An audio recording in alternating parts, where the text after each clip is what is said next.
I don't know. I have to look at YouTube.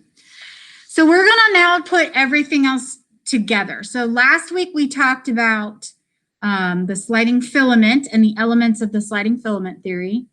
We talked about sarcomeres. We talked about neuromuscular junction. We talked about an action potential. All right. So now we're going to kind of put it all together and look at an entire contraction cycle. Okay. Now what this won't do is really look at what's happening at the neuromuscular junction, but it will mention what is happening to the at the neuromuscular junction, which is causing the pieces of the sarcomere to move. So at rest, the sarcomere, has some areas that are free, okay, that have this middle area around the M line here, which are extended, okay? The zone of overlap, which is where the actin, which is pink, and the myosin, which is blue, is lower, is shorter, okay? That's going to increase as we contract. Right, so the cocking heads are these little nubs here, and we're going to look at that a little bit more closely in some of these other pictures. But what's going to happen, it's going to act like ATPase. ATPase is an enzyme. ASE means it's an enzyme. And so ADP and phosphate are going to stay attached to the head. So here comes an ATP. The myosin head acts like ATPase, which separates that into ADP and P and releases a little bit of energy, right? So that's what's going to allow these heads to form a cross bridge and actually start to move the sarcomere. All right, so the contraction cycle begins. And so this is where we have to kind of picture what's happening at the neuromuscular junction. Okay, we have the acetylcholine that has passed through that gap, that synaptic cleft. Okay, it has it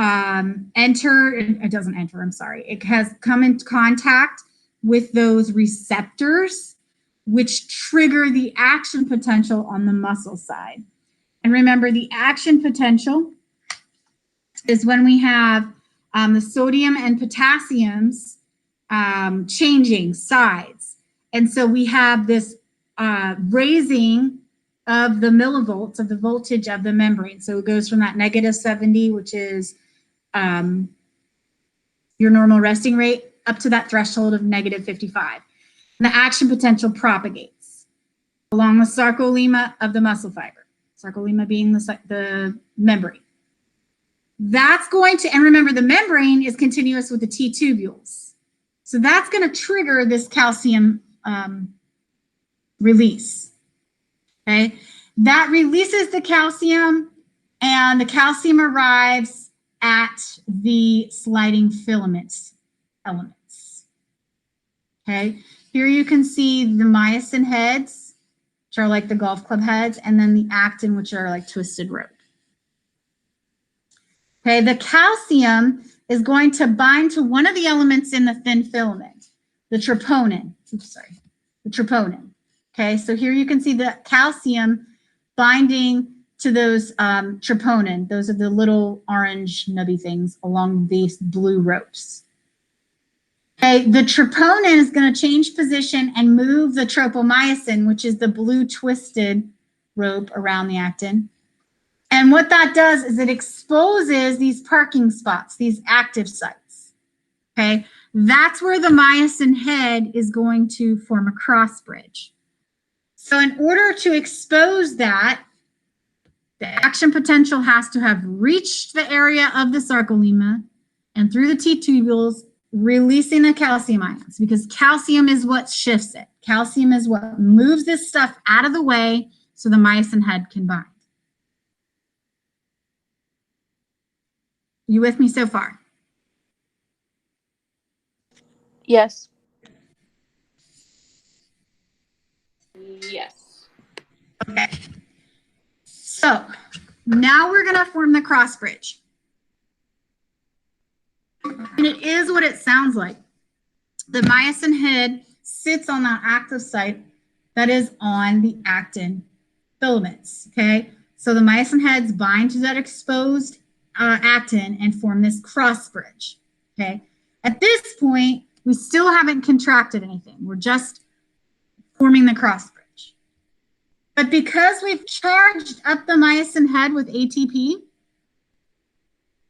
it's going to power. And when it powers, it pivots, okay? And if all of these are pivoting it in one direction, on one side of the sarcomere and the other direction, so your sarcomere is actually moving inward, contracting, okay? Then it's going to contract the whole muscle. One of these pivots is called a power stroke. Okay, so one of these head pivots is a power stroke. And at that point, you release the ADP in the phosphate. It goes and gets recharged into ATP because the ATP cycle is recyclable. So that's what actually forms the contraction. How are we so far?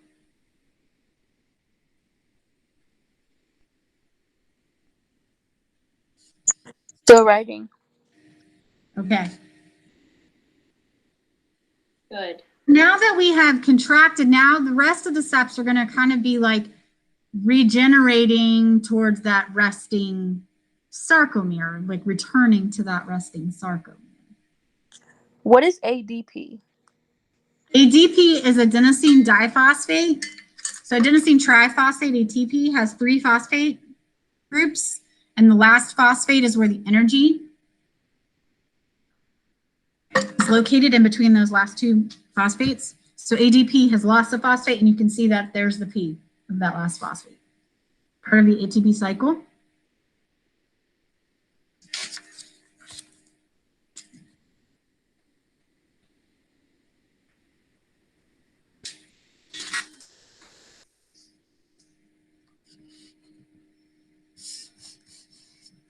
Okay, the last few steps. All right, so now that we've powered the myosin heads and we've released our ADP, the cross bridges detach. This is where new ATP come in and kind of charge up the myosin heads, right? The active site is still open, okay?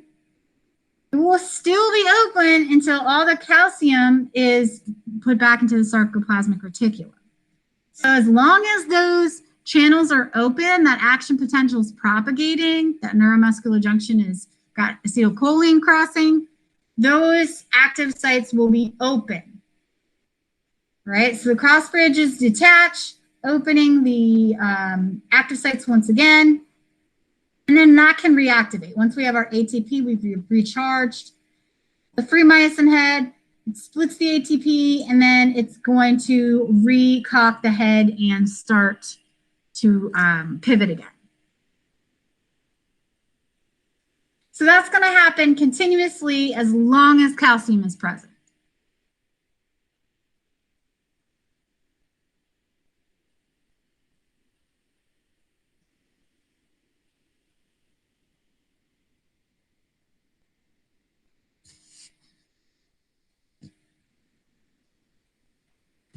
The last step is not really a step, but it talks about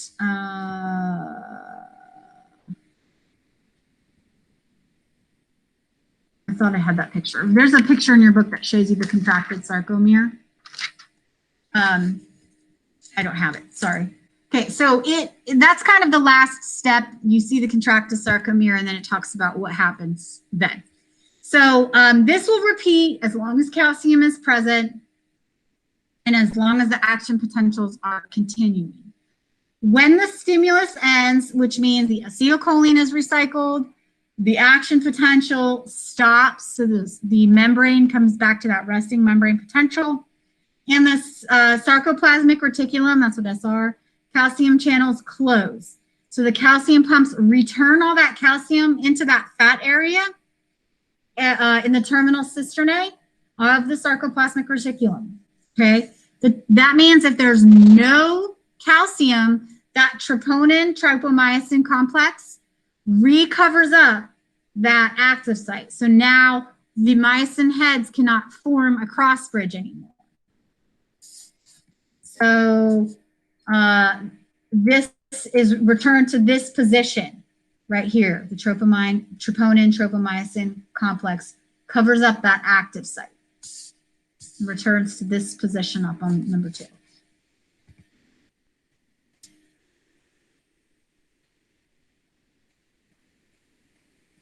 Okay, we're gonna repeat those steps a little less detailed, but we're gonna repeat those steps, and then we're gonna look at our reorder the steps thing. All right, so resting. Myosin heads are all energized and cocked. That means they have ATP and their heads are kind of like bent down. Contraction cycle begins. That means that our action potential has reached the sarcolemma.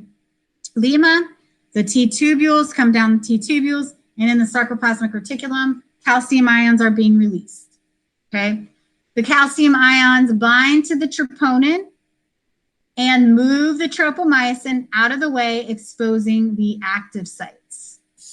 That allows cross bridges to form. The myosin heads, which already have its ATP, it's already charged and cocked, will bind to that active site that is exposed. Then the myosin heads pivot. That causes that's the power stroke, and that starts the contraction. ADP and phosphate are going to release. Once the cross bridges detach, ATP is going to recharge the myosin heads. And those active sites are going to remain exposed until calcium is not available anymore. So then it's going to continue. You're going to recock the myosin head. It's going to form a cross bridge again, and it's going to contract again. It repeats as long as calcium is available. When the stimulus ends, the action potential ends, the calcium ion pumps return the calcium to the terminal cisternae, and the troponin-tropomyosin complex covers those active sites back up.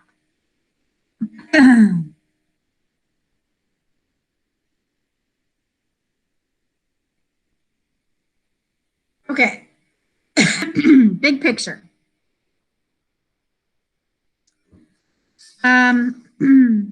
Let's go back to the reorder the steps to a muscle contraction.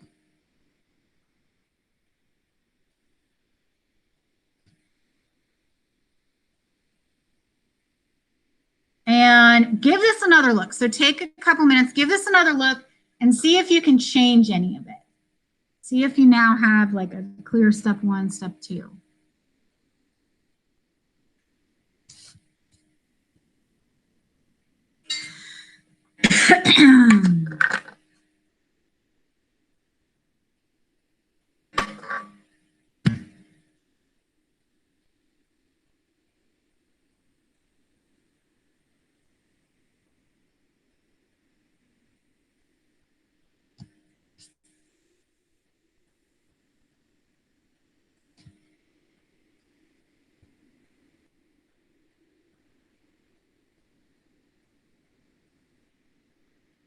I think I have an answer on here, but I don't remember where I put it.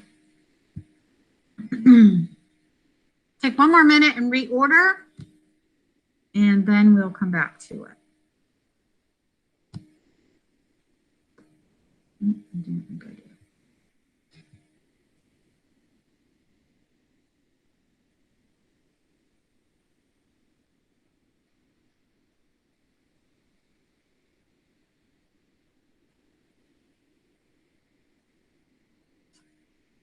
Okay, then I also have some videos. All right, so let's look at this together. Number 1, the first step here, or the step that recycles it, that's going to be the nerve impulse. Everybody have that one as your first step? Awesome. Okay, if that releases acetylcholine, we're looking for acetylcholine to bind to receptors on muscles. So that's number 2. Yep.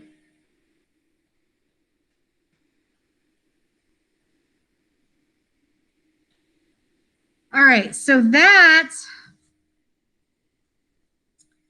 is going to cause, I feel like I skipped a lot of steps here, but once that binds it, the impulse is going to travel through the sarcolemma, and it's also going to go through that T tubules of the SR. So it causes the impulse to travel through the T tubules.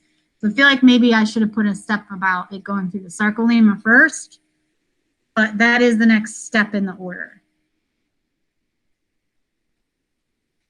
And then so that is going to cause calcium to be released. So now we're on to step 4.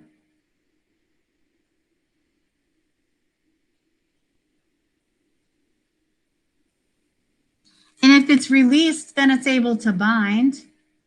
So it binds to troponin.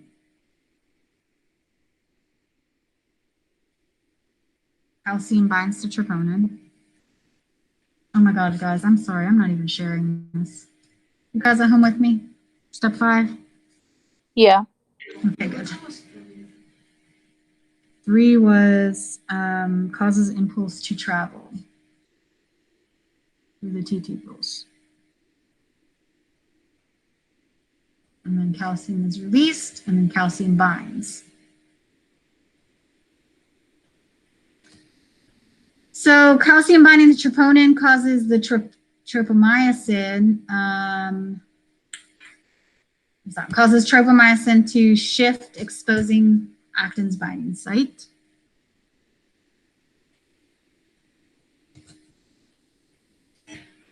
Which lets myosin from the thick filament bind. I feel like that should say cause was via a cross bridge. That's step 7.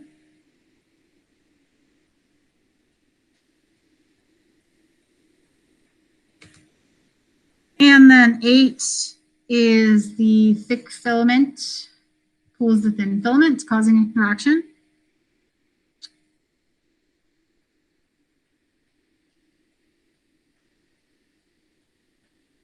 Okay, and that happens indefinitely until calcium starts to go away. So these couple ones are kind of like interchangeable, but here's how I have it down. The impulse is over, so calcium goes back into the sacs in the sarcoplasmic reticulum as step 9.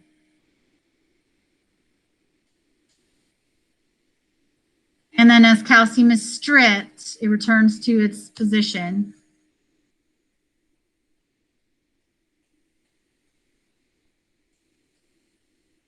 Making the last one thin and thick cannot bind, thus muscle is relaxed.